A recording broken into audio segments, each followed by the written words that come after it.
დღეს კიდევ ერთი ავტომობილი იპოვეს სტიქიის ზონაში მეწყერში მოყოლილი 7 ადამიანის ამოყვანა კი ამ დრომდე ვერ ხერხდება. მიუხედავად იმისა, რომ დარიალის ხეობაში სამუშაოები ამ წუთებშიც მიმდინარეობს, ტერიტორიის გაწმენდა დაგუბებული წყლისგან ჯერაც შეუძლებელია. სამაშველო და სამძებრო ოპერაციას კი უამინდობა უშლის ხელს.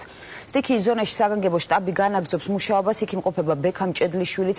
ბექა ხომ არ გამოიწვევს ამინდის გაუარესება სამუშაოების შეჩერებას?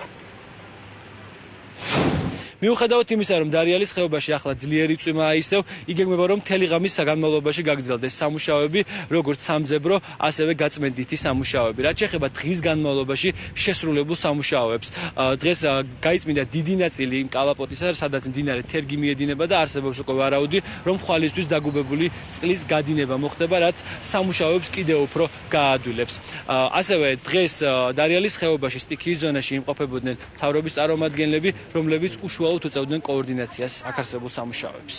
პრინოცეზე სახიფათო არაფერი არ არის ამ ეტაპზე.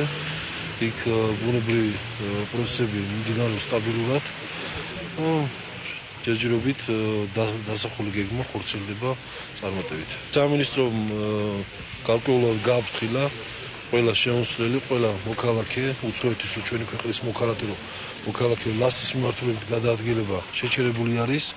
და არავის ამ ეტაპზე ვერავინ მოახერხებს გადასვლას თუ რამე რაღაც ასაული აუცილებლობა არის. პირველი ეს არის, რომ მოხდეს ახალი გაჭრილი თერგის კალაპოტის გაფართოება.